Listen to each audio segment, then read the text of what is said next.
What's up, Mafia? I'm Fernando Schmude. That's your leading the charge, and today I have the pleasure of having with me Bill Tooke from Twitter, a Bills fan from Twitter, and a guy who always is interacting via Twitter. I'm totally trying to bring Bills Mafia on the leading the charge, giving a mic so people can opine and share their thoughts. And today the opportunity is to Bill, and I really appreciate you taking your time to join us today. Bill, welcome. Thank you, Fernando. It's my pleasure to be here. Awesome, man. And just like we were talking offline, it's been a crazy couple of weeks, right? With some crazy news about the article about Sean McDermott and previously Von Miller being even in jail. So how are you feeling about all this crazy season so far? The Bills have been in a crazy situation right now, right? I've been a Bills fan since 1986, so I have seen a lot of ebb and flow with this franchise for a very long time. And I've got a lot of battle scars for being a fan of this team. And I sort of expect all of these bizarre, unusual situations. I guess they sort of played a lot of professional sports teams across the world, but the Bills seem to have the corner on very bad timing of very unusual things happening to them. But, you know, the Dunne piece, I think, is interesting. I don't think I've heard terms like character assassination or why is this coming up now? I don't think it's character assassination. I mean, you could make an argument that, okay, Dunne and guys like Matthew Fairburn and others maybe were denied credentials. And you could say, well, everybody has biases and things like that, right? Fine. But, you know, these things come out because there's a story to be told somewhere, right? I mean, the Bills are 6-6. They were expected to contend for a Super Bowl title. They still theoretically could if they go on a run. And you're just wondering, well, why are they the way they are? And you look at certain through lines that exist, and you go back to they're 0-6 in the last 6 overtime games. They were like around 500 at best in one-score games. And we're always told, well, those things will regress to the mean, they'll average out. But they're not really. And contrast them to the team the Bills are playing on Sunday, Chiefs, who were like 29-10 in their last 39 one-score games. And you sort of see, well, what's this differentiator here? Why are they not ever the one seed? And why are the Chiefs always the one seed? And you look at it as, well, roster, quarterback, they're pretty equal. It has to come down to something, and that something's most likely coaching. And what Dunne talks about here are things that maybe we've seen. I mean, you and I talk a lot on Twitter. The end of game decision making, the tightness, and I hear like, well, what execution failures? But you start to wonder, well, aren't these execution failures tied to maybe a mindset of concern, paranoia, fear of losing rather than excitement about winning? And it's just okay. The story seems to be validated in what Dunne was talking about. That's my impression of this. Yeah, I totally agree, man. And I feel like when people are commenting and talking about, oh, he has an axe to grind and he's targeting McDermott and character assassination, I feel like most of these people really haven't read the article at all. Just the parts that are out there, like criticizing McDermott or calling him out for some of his mistakes. But I wasn't a subscriber. I had to subscribe to read that article by Dunne, and I did so I could really opine, give an honest opinion about that article. And just like we talked on Twitter real quick today about it, I first of all, I feel like there is a lot of positive stuff about McDermott in this article. Some people are just ignoring it, right? They are taking all the bad stuff and choosing to make it bigger. And yes, it is big stuff because with the situation the Bills are right now, with 6-6 and risk of not making the playoffs, and a lot of people starting to call McDermott, mainly the people who support McDermott, they feel like, oh, he's being attacked, he's being under fire, he's being in danger, and they go out to support him.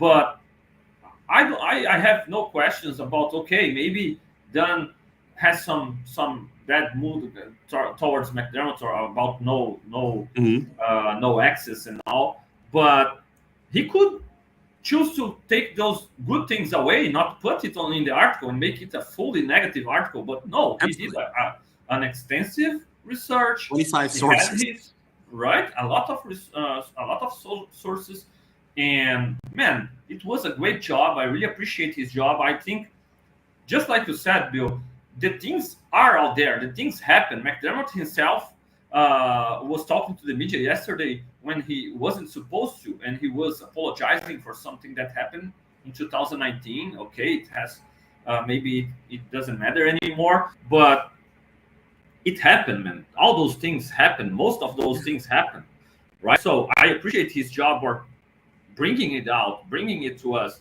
bringing it to light, and I appreciate him making us to be able to learn about this, because one of the things that I've talked about a lot of things here based on like insinuating, I'm not living inside that locker room. I don't know. I don't have that information from that intel from inside, but I have my past as an athlete. I lived in locker rooms like for professionally for 16 years, soccer locker rooms. It's not as many as 53 players, but we need to live with 30 other players and coaches, so the dynamics are similar. And how some of the stuff that happens, how players take it, how coaches react to it, how fans react to it.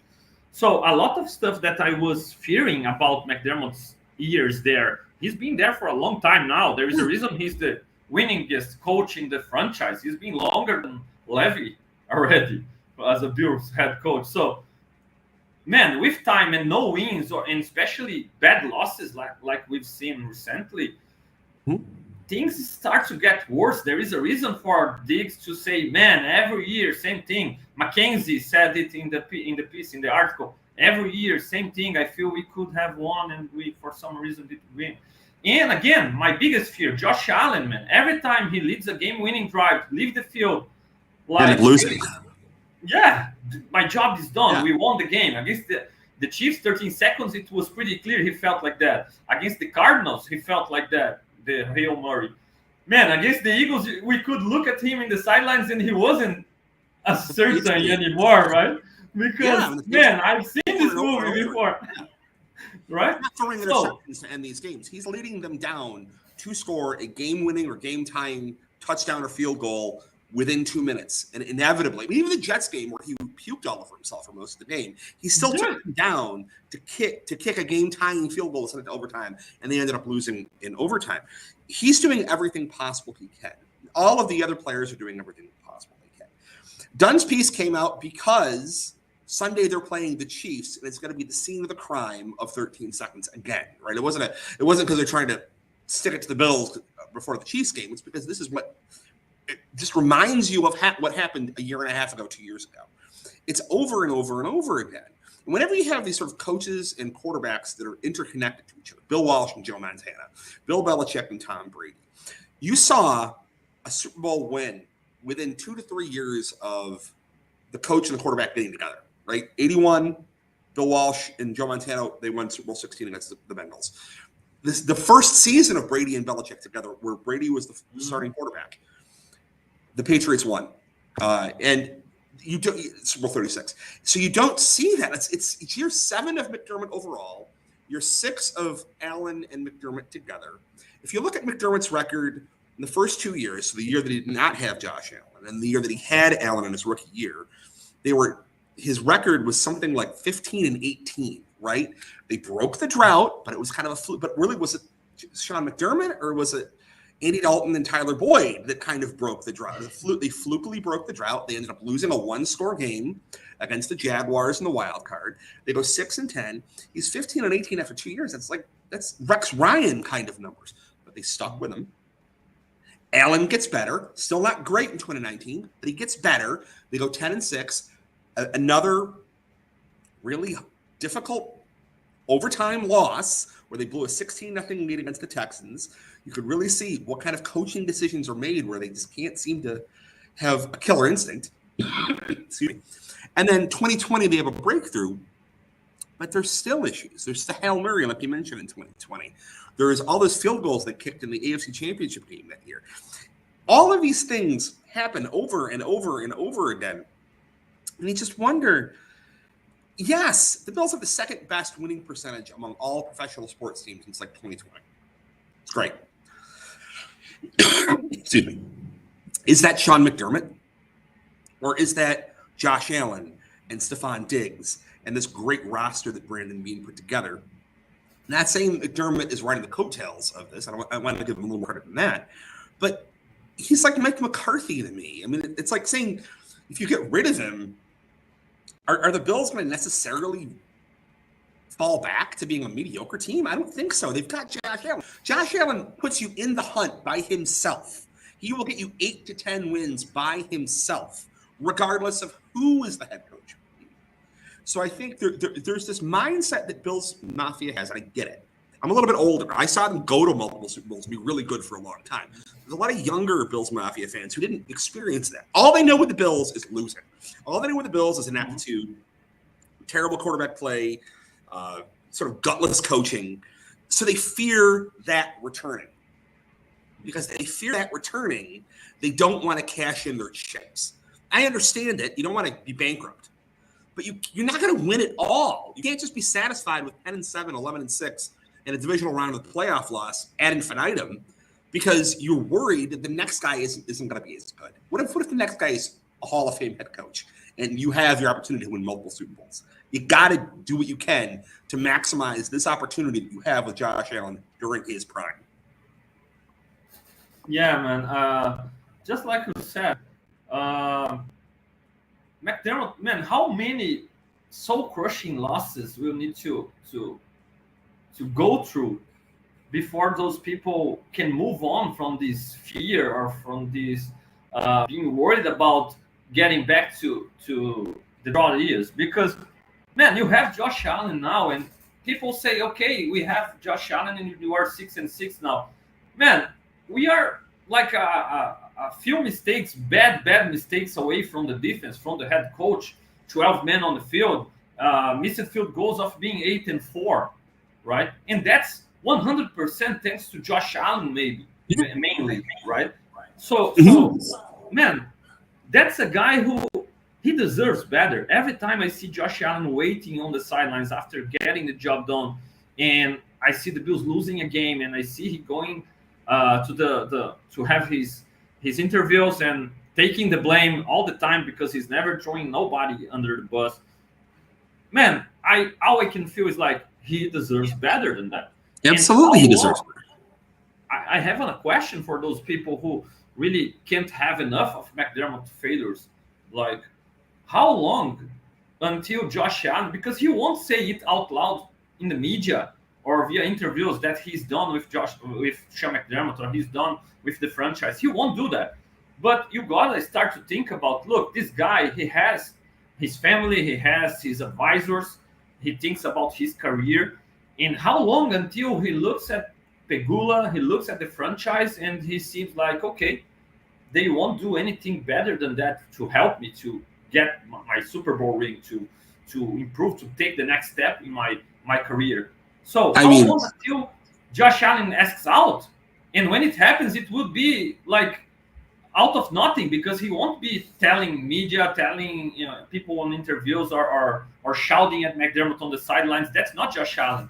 All right. So that's something I'm afraid of. And that's something that I really feel like Pegula would pay attention, gotta pay attention, gotta do his research, gotta call some players to talk to him, call some coaches to talk to him, call some people inside the organization to talk to him and gather some information, because I also feel like you have the franchise quarterback. You don't need to move from Beane to, because you're moving from McDermott. You can keep Beane. You can even elevate him to team president. You can allow him to lead the next search for the next head coach, right? Because he's doing a good job. And he's a guy, again, from the piece from Dunne, again, shows that's a guy who everybody was telling good things about and trusting him and loving the way he works.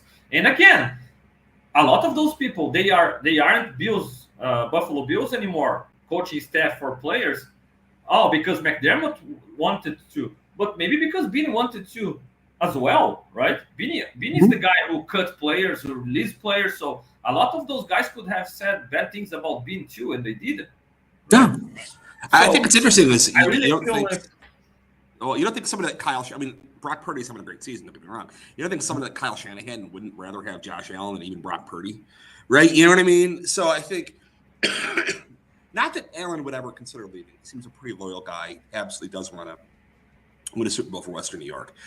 But eventually, I mean, you make a great point. Like, eventually, how many times could you keep going to the same well and not getting a different result? And I think that, to me, sort of dovetails with all of this. You know, you're in year 6 of Allen and McDermott together. You're in year 7 of Sean McDermott. And you're starting to get into, like, Marty Schottenheimer and Marvin Lewis territory here, right?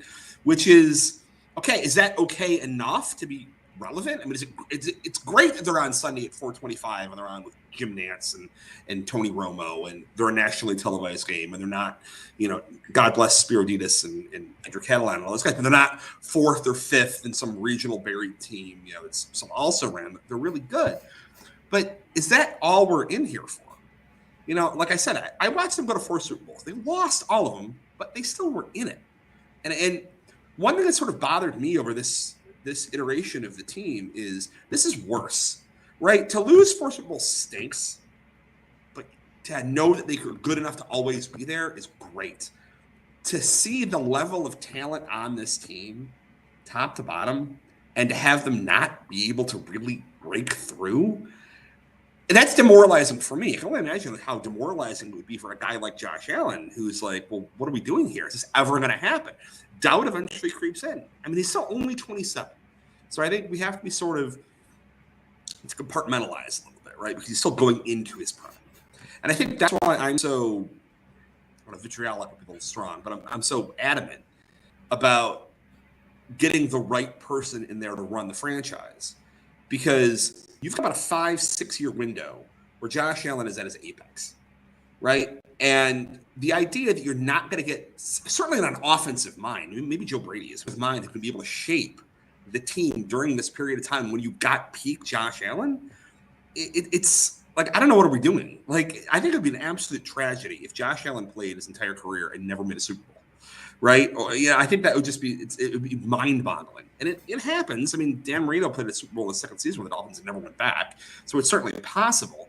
But just to never make it, and especially in a year like this where the AFC seems actually kind of down unexpectedly, like, how could you be able to, like, look at this coach and say, okay, this is good enough? I don't see there's any rationale behind it. Yeah, man. Bills Mafia, please subscribe to Buffalo Rumblers channel. Hit that like button, and I appreciate your help. Feel free to interact via the comment section here, and we will answer your questions for sure.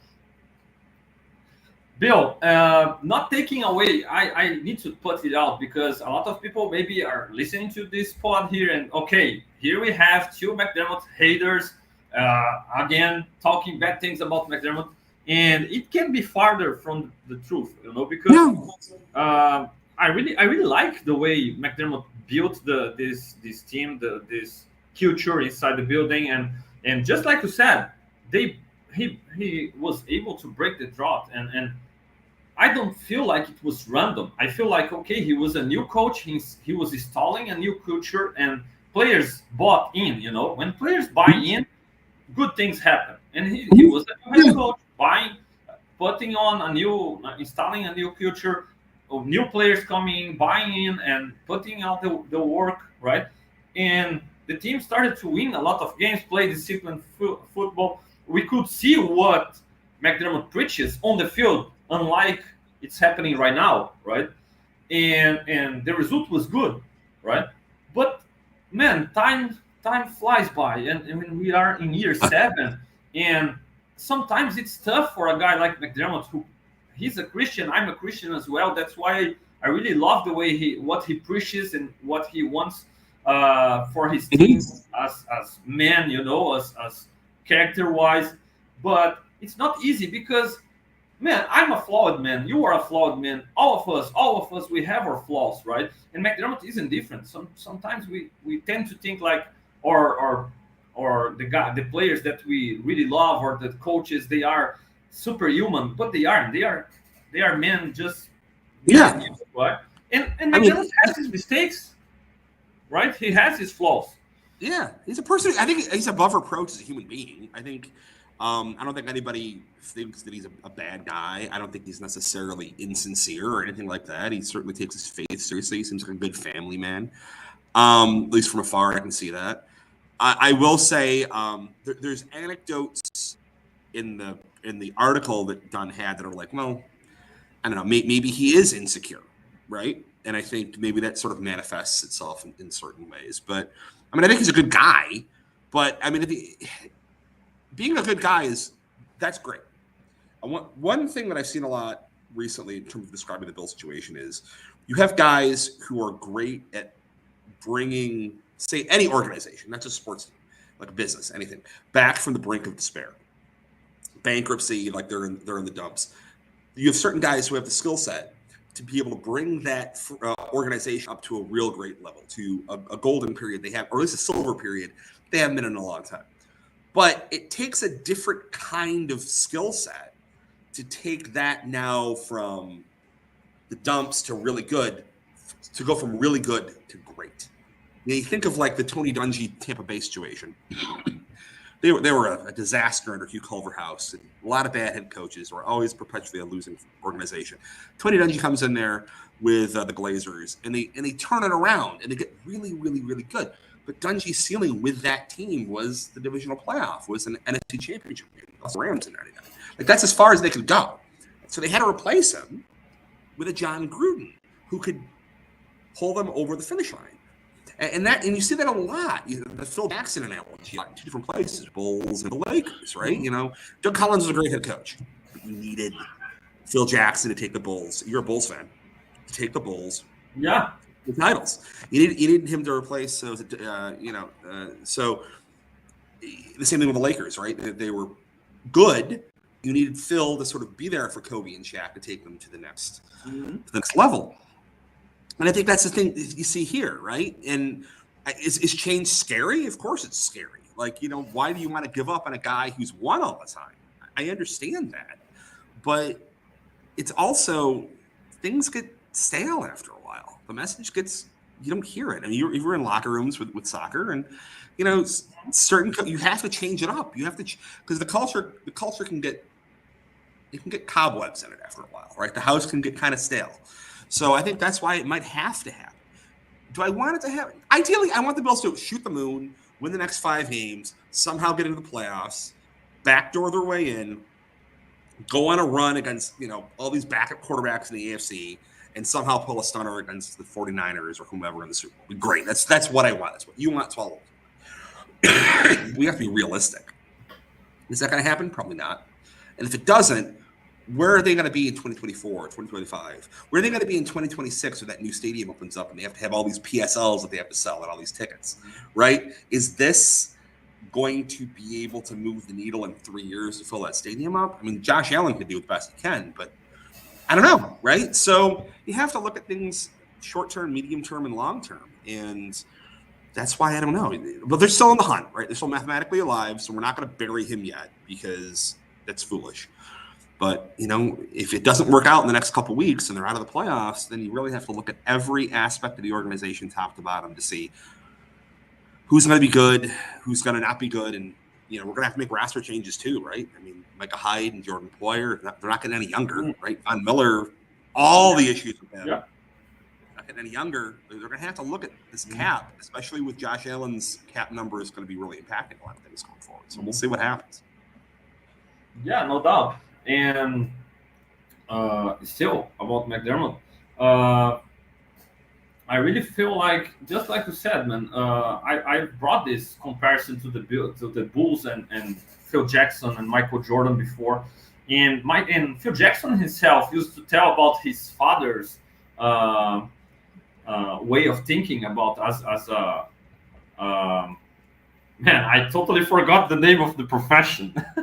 Like a father, but not a father. He's not Catholic, but he's what Phil Jackson's dad used to say about preaching something to his crown, and that had an inspiring date. You know, like he could only stay on a city, on a community for a certain time, for 3 or 4 years, and he got to move on after that, and how the 2 three-peats with the Bulls, how he had 2 totally different teams, other than Michael Jordan and Scottie Pippen.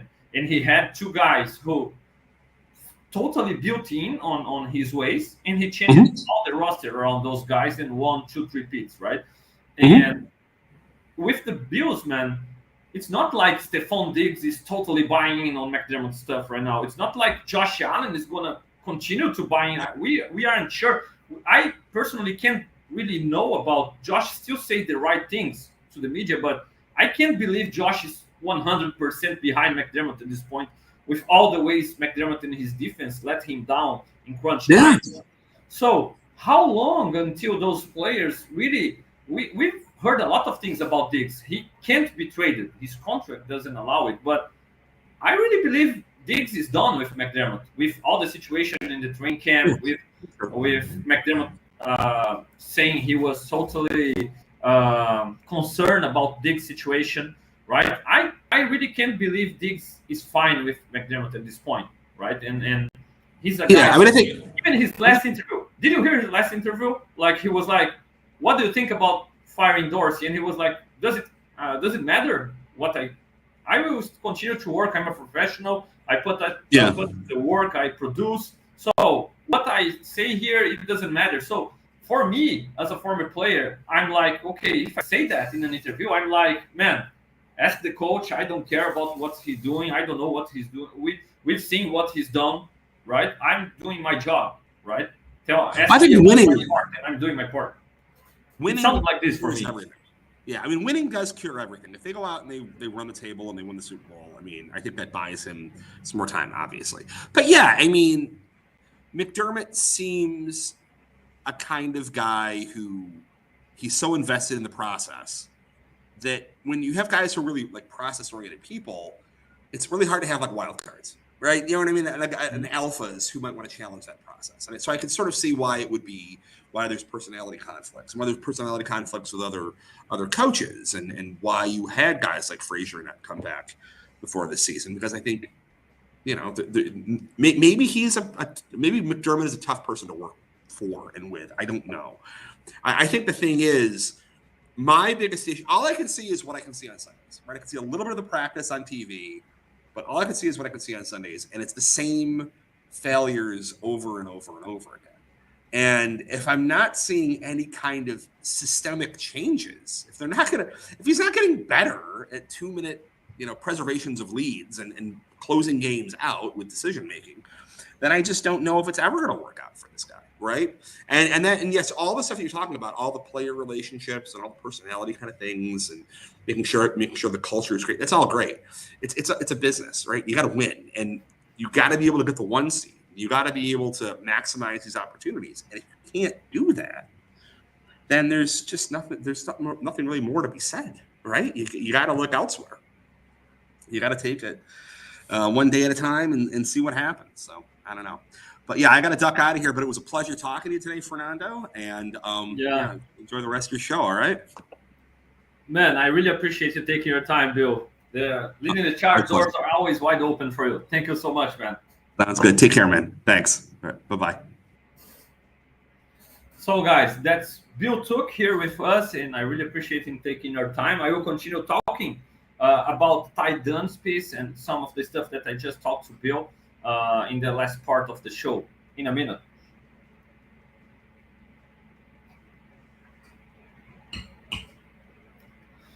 So, just to keep in mind, and still talking about Bill was talking about, I get it that a lot of Bills Mafia is like worried about if McDermott goes and if he's fired, we can hire a bad coach, we can deal with a rebuilding process. But to be honest, I can't really believe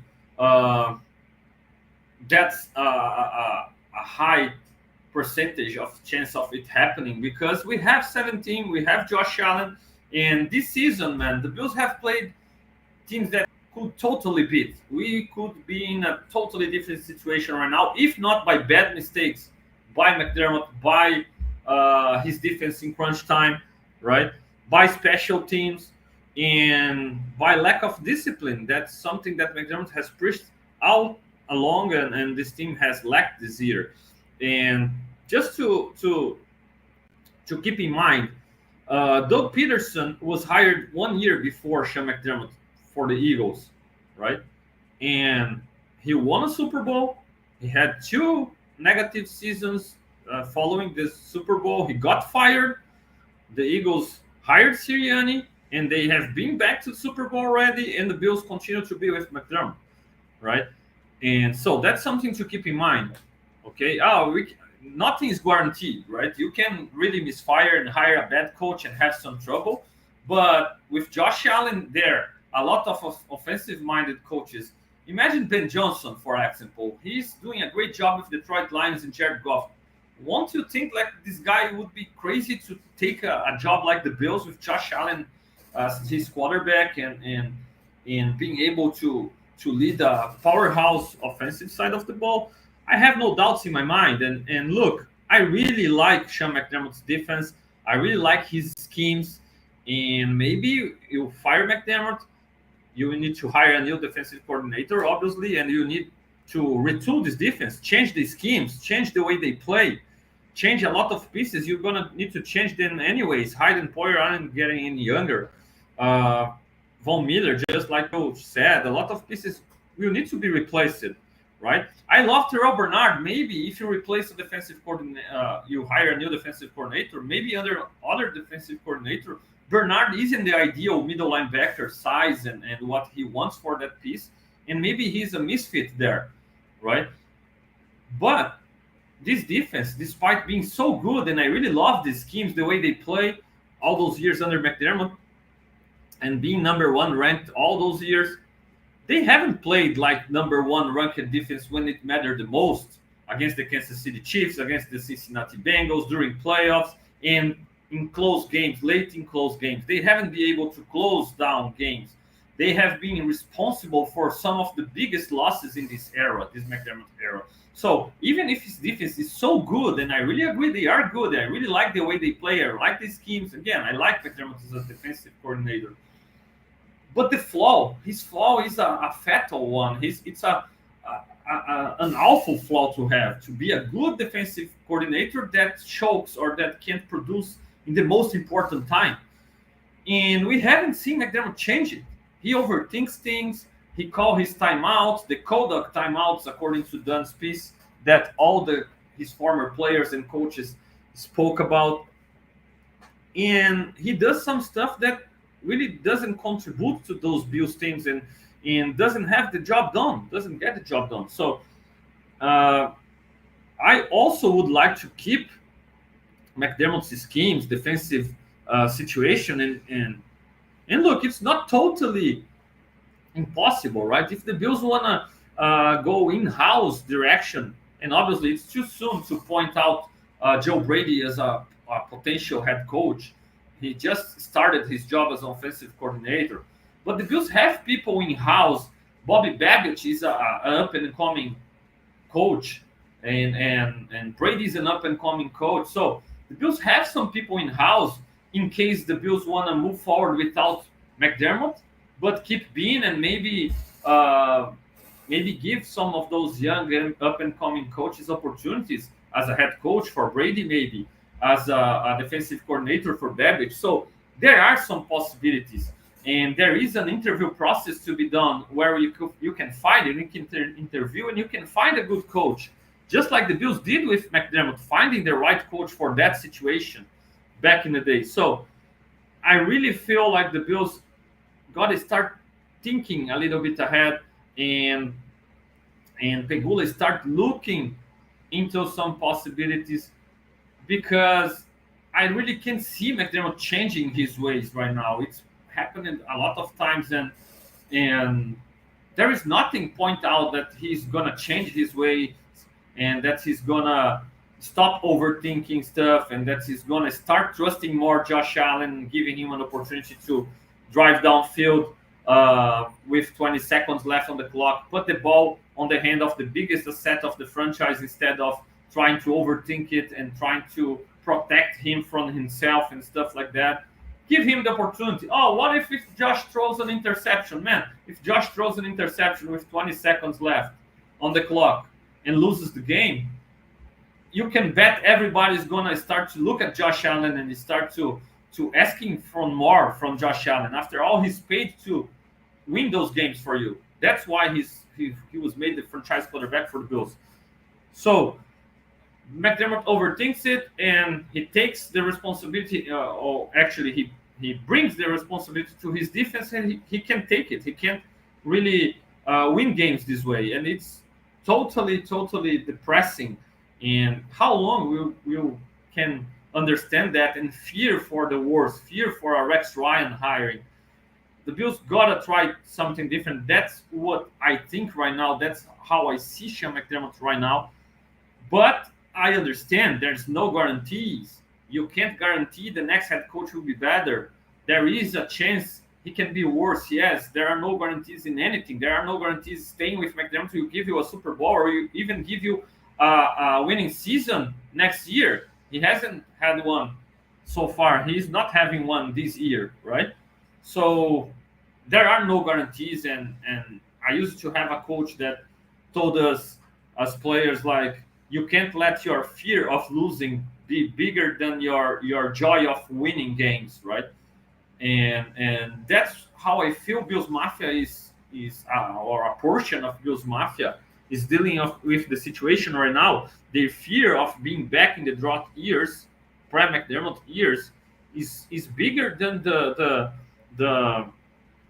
excitement, the joy of winning games, or the hope of winning it all, winning a Super Bowl.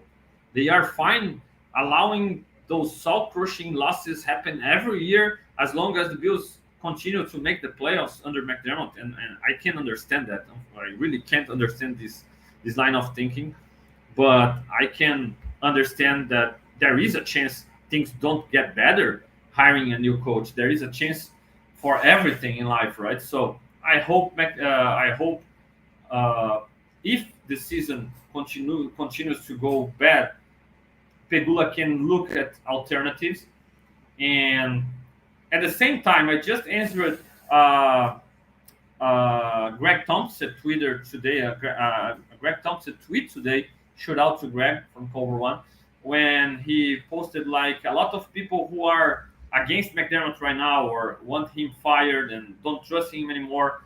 The Bills have a chance of making a run right now with the next few games, and the AFC was wide open. If it is, and I really believe if these Bills make the playoffs, they will be dangerous there. And there is a chance the Bills can win it all still with McDermott. McDermott still has this shot to prove it this year that he can change and win big games and lead the Bills all the way, right? And then Greg posted that a lot of people would be celebrating like, oh, not so much, yeah, and things like that. And I just answered like, not me. I would, man, if McDermott leads the Bills to Super Bowl this year, I will be the happiest man in the world. I will be the first one out here celebrating and telling great things about McDermott and telling that I was wrong about him not being able to change his ways, not being able to overcome those mistakes late in games and overthinking situations and being afraid of late game situations, afraid of losing. I will be the first one to tell I was wrong, and I'm happy I was wrong, and I'm happy for Coach McDermott. I'm happy for the players, happy for everybody, and for myself as a Bills fan. I will be the first one, man, no doubt. I'm a Buffalo Bills fan, and right now I really don't believe McDermott can turn it around. I really don't, right? I really think it is he is who he is, right?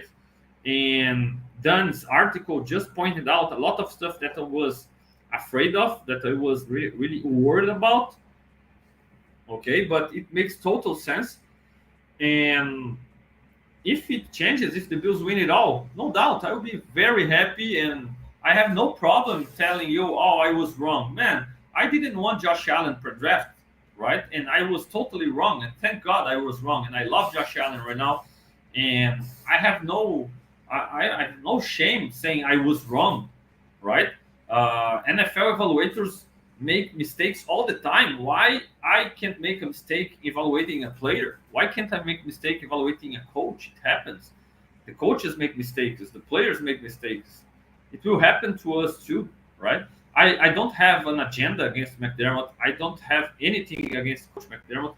Completely the opposite. I wish he could change his ways. I really wish he could.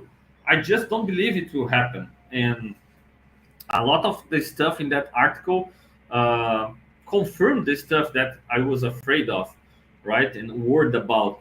But just like I started the podcast talking about, there is a lot of great stuff about Coach McDermott there, and I want to talk about it too, because Patrick DeMarco, our former fullback, and Lee Smith, our former tight end, both team captains, both respected leaders, respected veterans, they said great things about McDermott on that article too. So it's not like Tyler Dunne was just wanting to spread bad news about McDermott, bad things, and to get him fired. I feel like he really reported a lot of stuff, made a great research, and he could bring on a lot of interesting stuff, right? And when those guys say that McDermott genuinely believes he's doing the best for the Bills, he genuinely wants to win, and that's his biggest goal, and he's all the time thinking about how to make the Bills win and how to bring a Lombardi Trophy to Buffalo and all those things. I really believe in that, and that's awesome about Coach McDermott, and I never questioned that.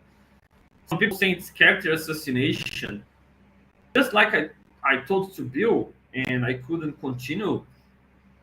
It's hard when you are a Christian, you are preaching a lot of good stuff as a man and doing the right things and being a man of character all the time.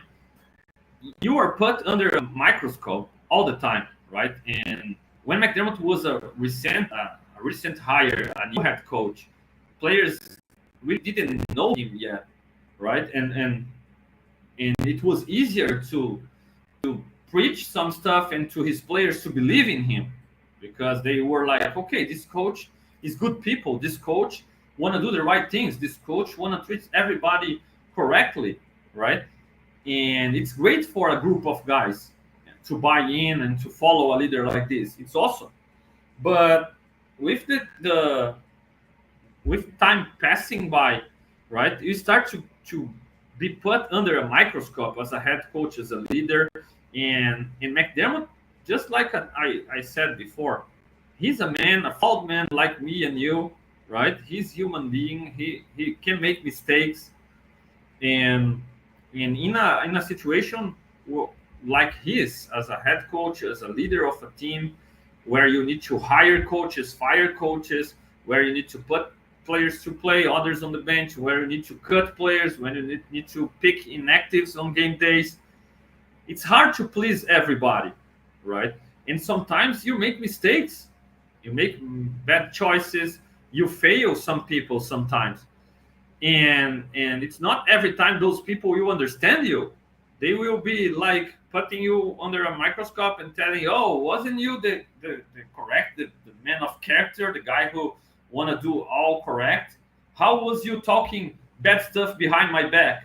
And as a coach, sometimes you gotta go to a positional coach and say bad things about a player. It's not like it's personal, right?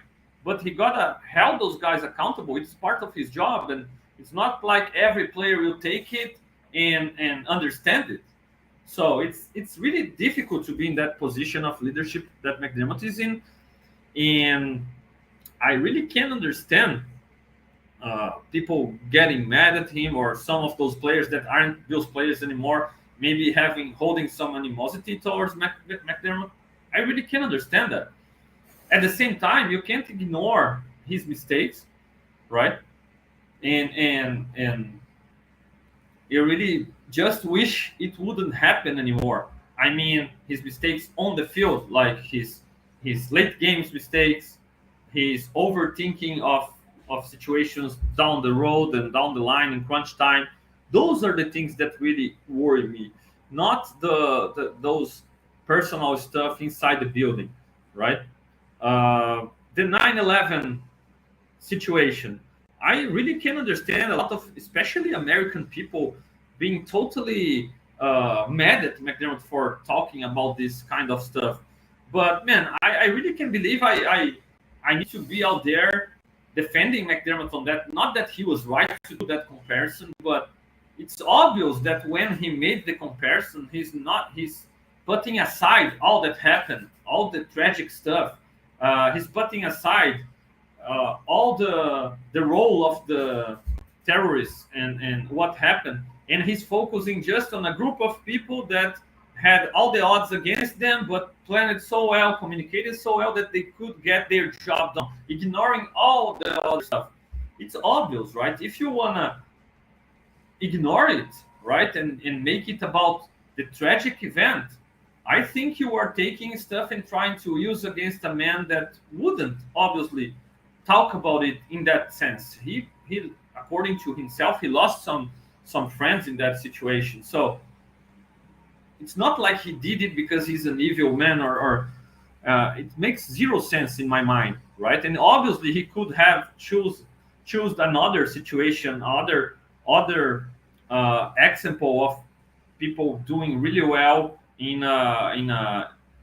working as a team and communicating well, and he picked a situation that opened the door to allow people to tell things. Like I've said some headers today on some text. McDermott wanted Bills to work as terrorists. Like, man, come on. That's character assassination, in my opinion, right? So, according to Tim Graham today, it's bad news. It's old news at One Bills Drive, and that's nothing that McDermott got still talk to Pegula or to anybody else inside the building. It's a thing of the past, right? But yeah, he wasn't totally unfortunate. He could have picked any other situation to talk to his team, and obviously it's a group of 53 players. Man, you can bet a lot of guys would take it negatively, would make jokes about it, or others would hate it. It's obvious, right? So I'm pretty sure the man himself regretted it a lot already.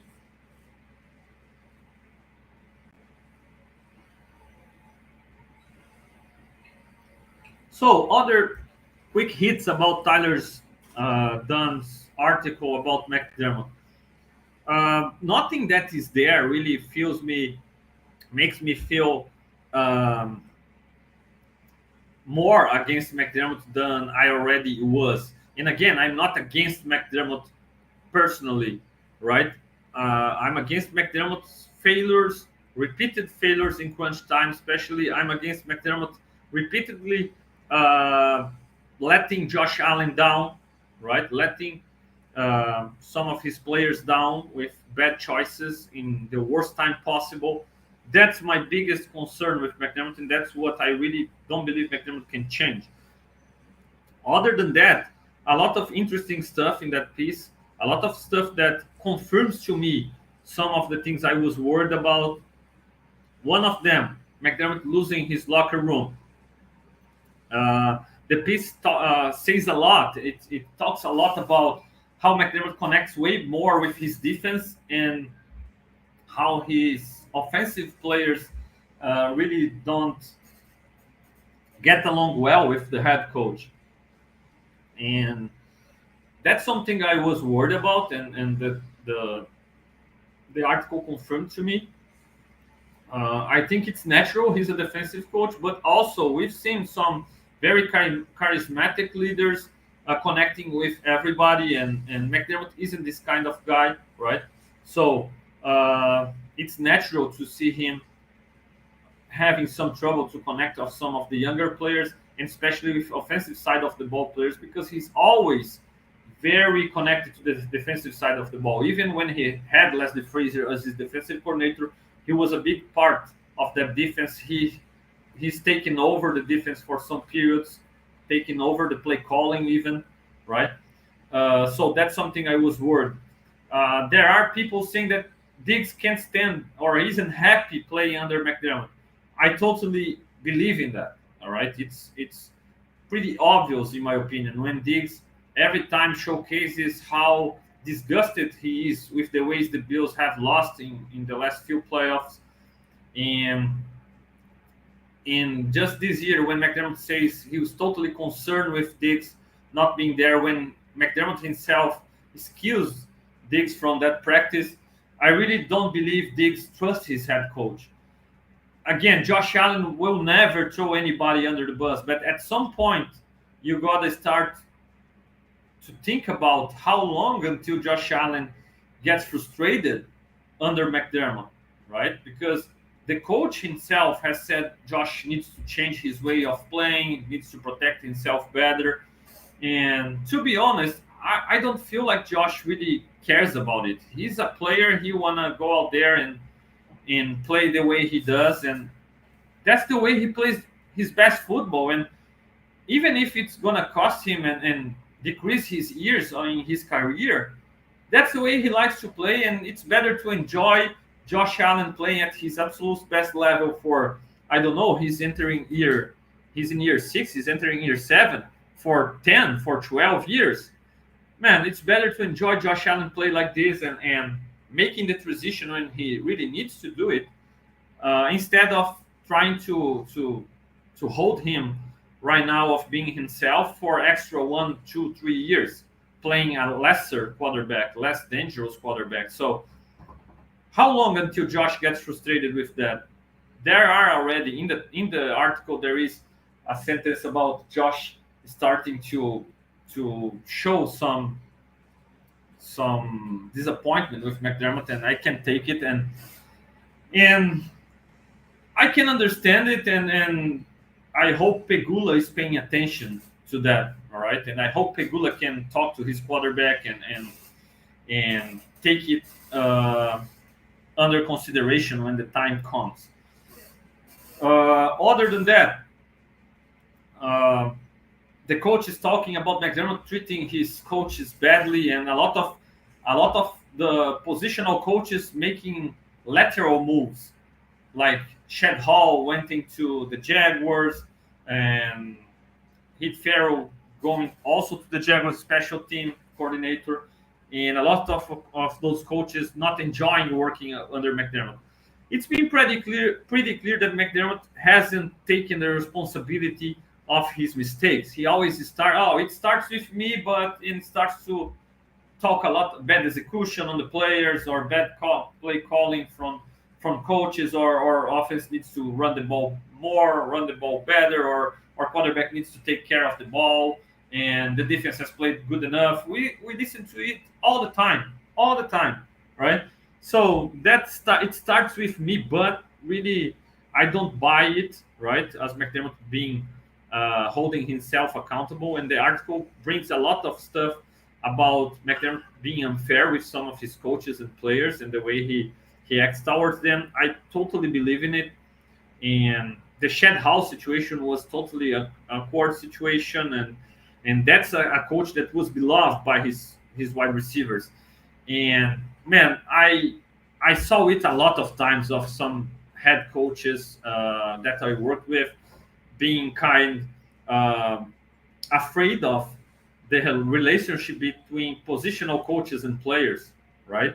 A goalkeeper coach being too friendly with a goalkeeper.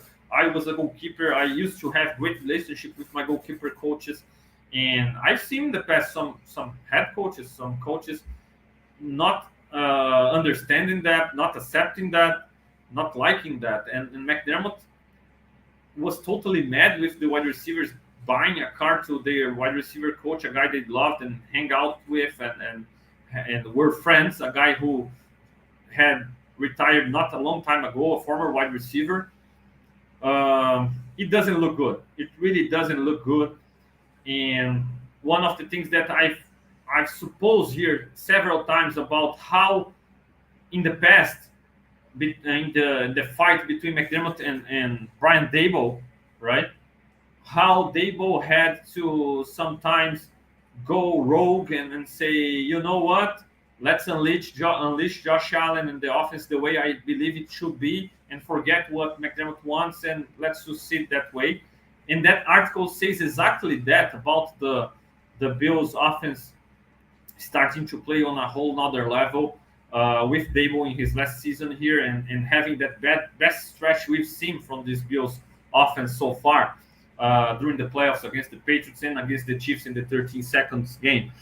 And it was reported by Tyler Dunne as an offense side of the ball led by Daboll, saying, you know what, we're gonna do our thing and let the defense and McDermott adapt to that, and that's what happened. And I supposed it was that way. I insinuated that, and people were like, "Oh, you have no clue about what you're talking about." But it made total sense because we could see the offense playing two different styles of football, even during some games, and we could totally see when Dable was unleashing Josh Allen. And again, it wasn't reported by them, but for me, it started to be really clear after that game against the Seahawks. The Bills aired it out like 15 first plays were 15 passes, and the Bills started to stomp the Seahawks, and it was awesome.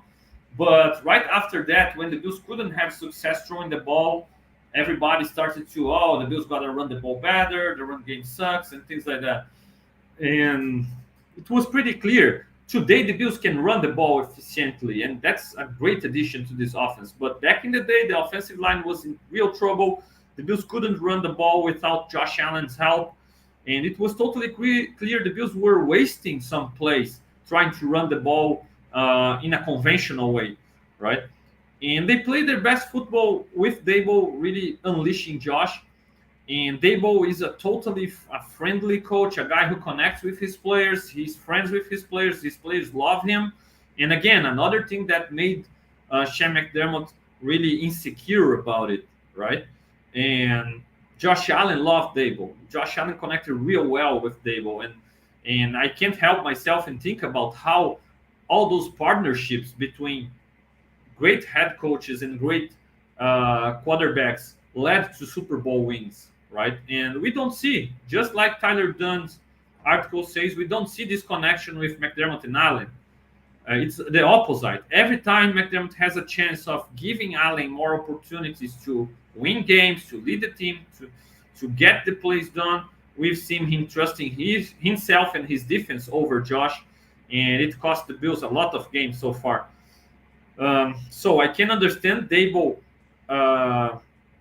McDermott having his issues with Dable, and for people who are, how's Dable looking right now with the Giants? Again, apples and oranges. Dable doesn't have a franchise quarterback with the Giants. Put Josh Allen with that Giants team, and maybe they win the Super Bowl last year. I won't say it's far-fetched, that Giants team wasn't a Super Bowl roster, but they made the playoffs. They were dangerous enough to make the playoffs, and Josh Allen is this kind of player who elevates teams, right? So this year they are struggling, but they are down to their third string quarterback, and that roster is still a mess so far. They still needing to work on that roster. So I really believe the Bills weren't in a position to fire McDermott and keep Dable, unfortunately, in the past. But it seems like it was the ideal situation, the ideal partnership. And maybe there is another one starting to grow right now with Allen and Joe Brady. So that's something that I would really pay attention to it, because, man, I don't care if Brady is young and if Brady only had an experience as a defensive coordinator and now he's an interim offensive coordinator. Had previous experience as an offensive coordinator for the Panthers, and now his second shot, and he's young. I don't care.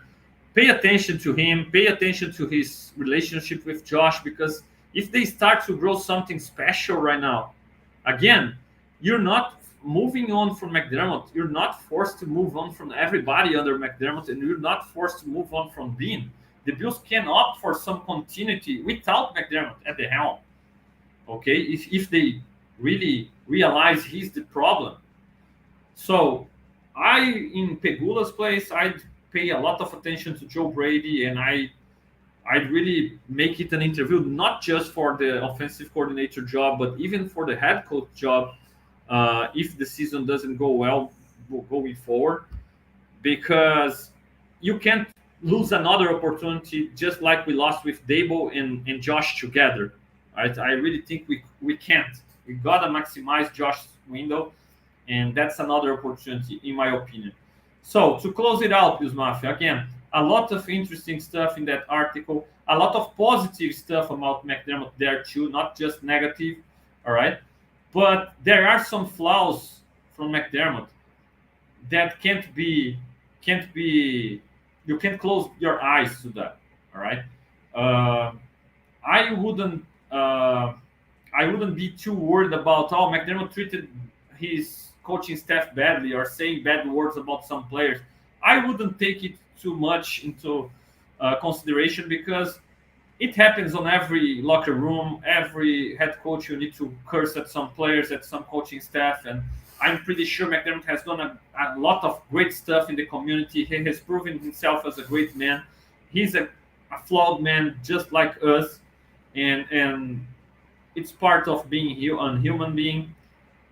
Maybe he needs to get fired and to learn from his mistakes and become a better coach somewhere else. It's part of a process sometimes too to get better, right? A lot of people mention Andy Reid with the Eagles and now the Chiefs, and who knows what would have been Andy Reid if he continued as an Eagles head coach and didn't go through that experience of getting fired, rethinking about his ways, and doing some stuff differently.